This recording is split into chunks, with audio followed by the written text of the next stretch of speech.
Bismillahirrahmanirrahim. Assalamualaikum warahmatullahi wabarakatuh. Alhamdulillahi rabbil alamin. Allahumma salli wa sallim wa barik ala sayyidina Muhammad wa ala alihi wa ashabihi ajma'in. Betapa kematian itu tidak jauh. Dulu kita mendengar di Wuhan.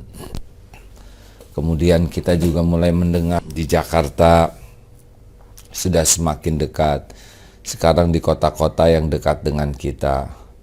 Bahkan ada sahabat-sahabat kita pun yang sudah wafat. Kita harus menjadikan wafatnya, meninggalnya saudara-saudara kita ini menjadi nasihat sangat penting.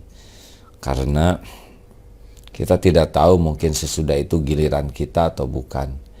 Kita sering merasa bahwa yang meninggal itu hanya orang lain.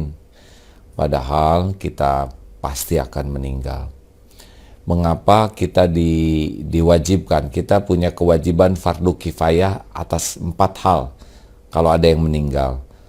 1, kita di fardu kifayahnya itu adalah memandikan, kemudian mengafani, menyolatkan, dan menguburkan.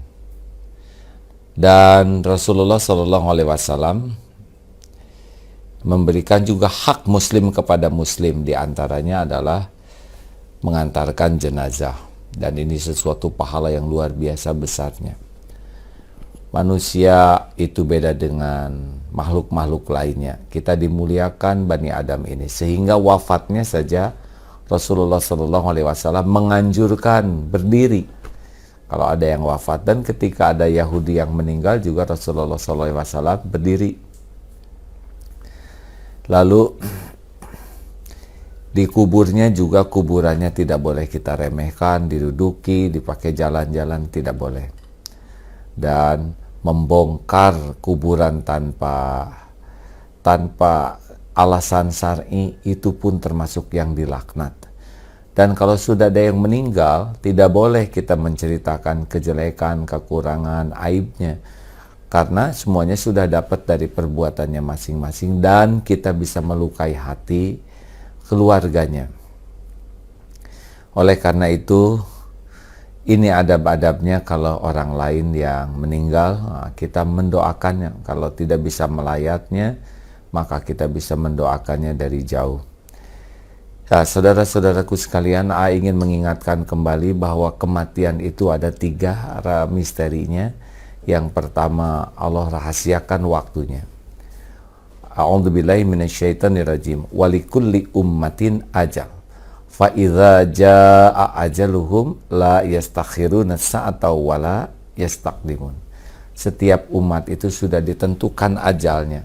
Jikalau datang ajal yang sudah ditetapkan, tidak bisa diakhirkan, walau sesaat, tidak bisa dimajukan. Jadi yang menyebabkan kita meninggal itu cuma 1, yaitu karena saatnya sudah tiba. Kapan jadwal kematian ini ditulis? 120 hari di rahim ibu. Jadi AA waktu di rahim ibu 120 hari sudah ditetapkan kapan akan meninggal, dan jam detiknya sudah tepat. Kita tidak bisa mati kecuali syariatnya dicabut nyawanya oleh malaikat maut dengan perintah Allah. Jadi penyakit itu bukan yang menyebabkan kita meninggal, tapi jalan kematian. Ya, makanya kalau orang bunuh diri, Allah tidak takdirkan meninggal, pasti tidak bisa mati. Tapi orang kalau sudah waktunya mati, walaupun terlatih dan sebagainya, tidak ada yang bisa menghindar. Tidak bisa lari dari kematian walaupun sekejap. Yang kedua adalah tempat. Kita akan meninggal di tempat yang telah ditetapkan Allah, dan kita akan datang ke tempat itu. Jadi mintalah kepada Allah. Apakah mungkin takdir umurnya bisa memanjang? Saya baca ada ulama berbeda pendapat. Ada yang amalnya yang panjang, tapi ada juga yang takdirnya dipindah ke takdir lain dengan doa. Misalkan ada yang usianya sekian, tapi di lauh mahfuz juga Ditulis usianya, kalau dia ahli sedekah, kalau dia rajin silaturahim, kalau dia berdoa, maka umurnya sekian. Wallahu alam, ya, tapi itu urusan Allah. Yang penting kalau kita ingin umurnya panjang, baik dari umur jumlah ataupun umur kebaikannya, maka silaturahim, memperbanyak doa, dan sedekah itu juga membuat seseorang bisa wafat dalam kebaikan. Lalu tempat, kita akan mendatangi, mintalah kepada Allah supaya kita diwafatkan di tempat yang terbaik. Karena yang menentukan tempatnya juga Allah, dan kita akan datang ke tempat di mana kita meninggal. Mungkin lahir di Indonesia, tapi kalau meninggalnya di Afrika, kita akan ke sana. Seperti pilot Sukhoi lahir di Rusia, meninggalnya di Gunung Salak, dia akan datang ke Gunung Salak. Atau yang meninggalnya di laut mana karena jatuh pesawat, nanti akan naik pesawat dan jatuh di sana. Bagi kita dimanapun tempatnya terserah Allah, yang penting satu saja, husnul khotimah. Dan yang ketiga adalah cara. Kita tidak tahu dengan cara apa, tapi ada cara yang syahid akhirat. Kita tahu syahid ada 3 jenis. Ada syahid dunia akhirat, yaitu orang yang berjuang di jalan Allah dengan niat mencari keridhaan Allah, lalu Allah takdirkan terbunuh di medan perang, sebagaimana sebagian besar sahabat itu diurus sebagaimana jenazah syuhada, dikuburkan begitu sesuai dengan keadaannya, maka di dunia syahid, di akhirat juga menjadi syuhada, masuk surga tanpa hisab. Ada syahid dunia, jadi dia di dunia berjuang sepertinya syahid, terbunuh di medan perang, tapi di akhirat tidak jadi masuk surga. Kenapa? Karena Allah tahu niatnya hanya ingin dipuji orang. Disebutkan kadzdzabta, dusta kamu. Walaupun dia mengaku saya berjihad fisabilillah karena engkau, tapi Allah tahu persis apa yang ada di hati, dan dia sudah menyekutukan Allah dengan pujian orang. Ini bahayanya musyrik, sehingga tidak diterima. Orang menganggapnya syuhada, tapi di akhirat dia tidak masuk surga. Nah, yang ketiga adalah syahid akhirat. Seperti yang, tapi ini syaratnya beriman kepada Allah, meninggal ketika melahirkan, terbakar, tenggelam, tertimpa bangunan rubuh, meninggal, dan terkena wabah seperti ini. Kalau dia seorang yang beriman kepada Allah, yakin bahwa ujian ini dengan izin Allah, maka wafatnya bisa jadi seorang syuhada akhirat. Di dunia diurus sebagaimana layaknya manusia yang wafat, tetapi di akhirat termasuk syahid. Nah, saudaraku sekalian, bagi kita yang paling penting cuma satu, yaitu husnul khotimah. Arti husnul khotimah itu adalah akhir yang baik. Man kana akhir kalamihi la ilaha illallah dakhalal jannah. Barang siapa yang akhir kalamnya la ilaha illallah dakhalal jannah, Allah masukkan ke dalam surga. Nah, ini salah satu kuncinya. Maka kalau ingin bisa husnul khotimah, lisan ini tidak boleh berhenti menyebut asma Allah, diantaranya kalimat thayyibah la ilaha illallah.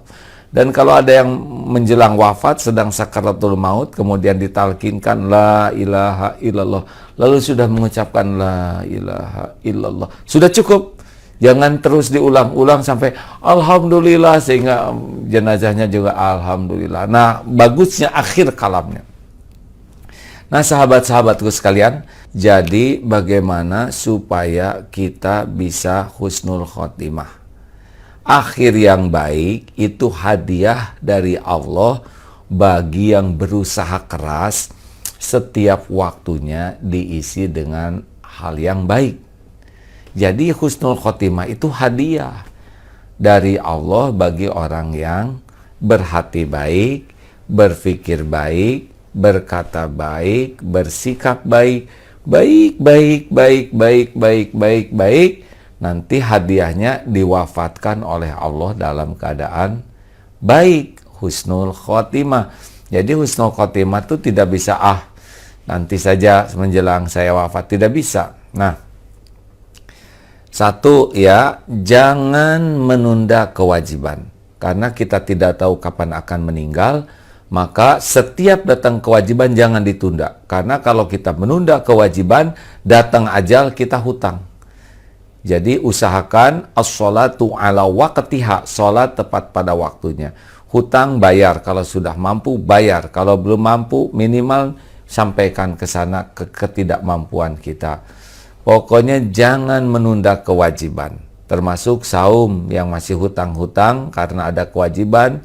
Nih Ramadan belum bayar, karena siapa tahu keburu mati sebelum Ramadan kita hutang saum wajib. Yang kedua adalah jangan menunda tobat, karena kita tidak tahu mati kapan. Wasari'u ila magfirah, bersegeralah kepada ampunan Allah. Jadi jangan menunggu besok. Kalau minta ampun besok nanti malam mati bagaimana? Kalau mau minta maaf jangan nunggu besok, karena siapa tahu besok sudah mati. Minta maaf kepada manusia, minta maaf kepada Allah, minta ampun. 3, jangan menganggap remeh maksiat.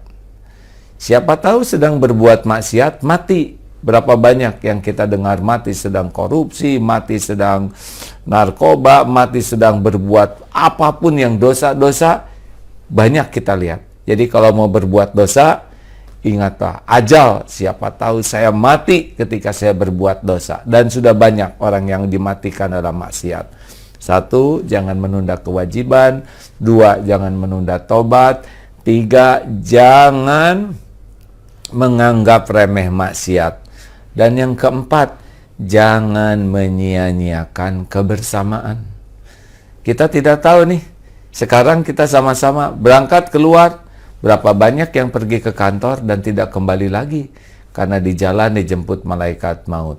Berapa banyak yang pergi ke sekolah dan tidak berjumpa lagi karena dijemput oleh Allah di jalan. Atau sebaliknya, berangkat tapi yang di rumah yang meninggal. Berapa banyak yang tidur dan tidak bangun lagi.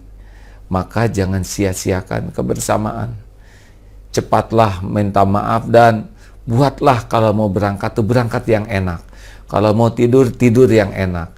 Kalau mau pergi yang enak. Usahakan perpisahan itu sesuatu walaupun hanya beberapa waktu, diusahakan enak. Jangan sia-siakan kebersamaan, karena kita tidak tahu berapa lama lagi akan jumpa dengan keluarga kita, dengan anak, dengan orang tua. Dan yang kelima, supaya kita benar-benar manfaat, siap-siap husnul khotimah, seperti yang dikatakan tadi, jadikan setiap waktu yang kita jalani hanya untuk kebaikan. Niat baik, cara baik. Begitulah, apapun yang terjadi dalam hidup ini, maka yang kita lakukan hanya kebaikan. Niat baik dengan cara yang baik, yang Allah sukai. Orang bersikap tidak baik ke kita, itu pilihan dia, ya. Kita tetap baik saja. Orang itu pelit ke kita, ya, itu pilihan dia. Kita tetap dermawan saja.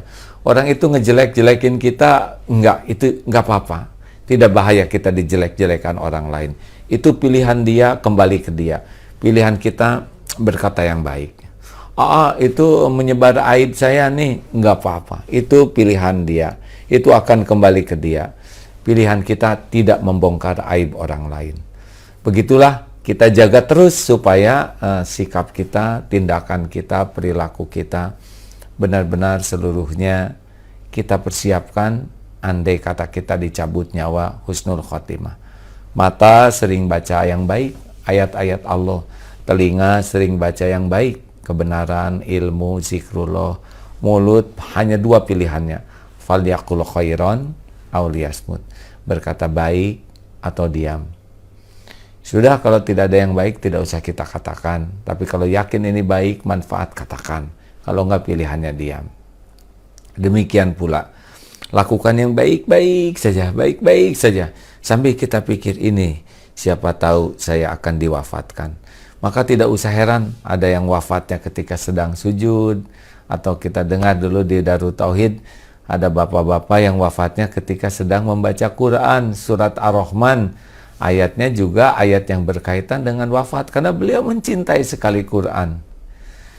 Dan jangan heran juga ada orang yang diwafatkan di dalam kemaksiatan karena itulah yang biasa dia lakukan. Biasanya sekali dua kali berbuat dosa Allah tutupi. Lalu Allah datangkan orang menasehati lewat siapapun, lewat khotib, sholat Jumat, lewat keluarganya, lewat orang tua, lewat anak, lewat teman.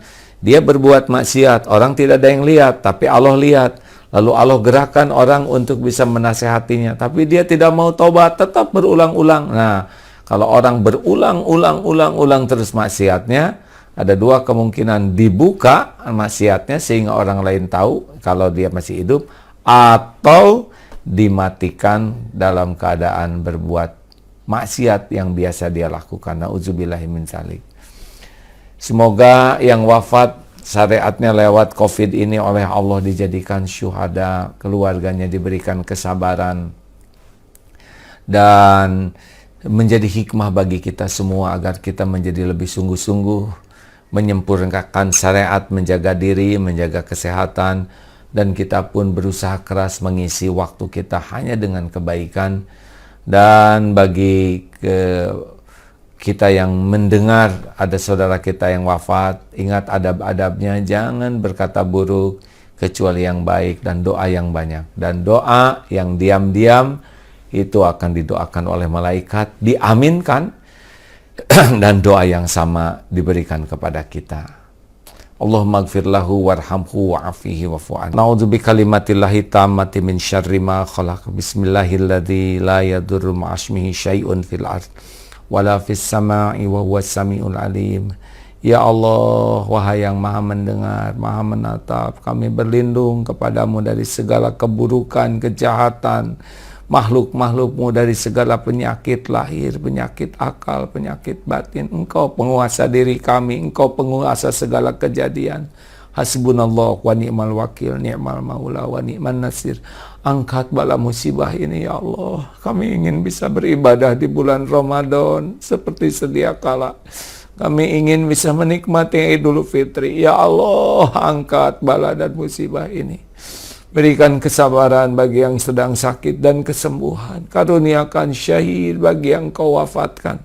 Karuniakan kekuatan, keikhlasan bagi para pejuang yang menjadi jalan pertolongan-Mu bagi hamba-hamba-Mu. Ya Allah, kuatkan iman kami, bukakan hikmah dari semua ini, dan angkat musibah ini.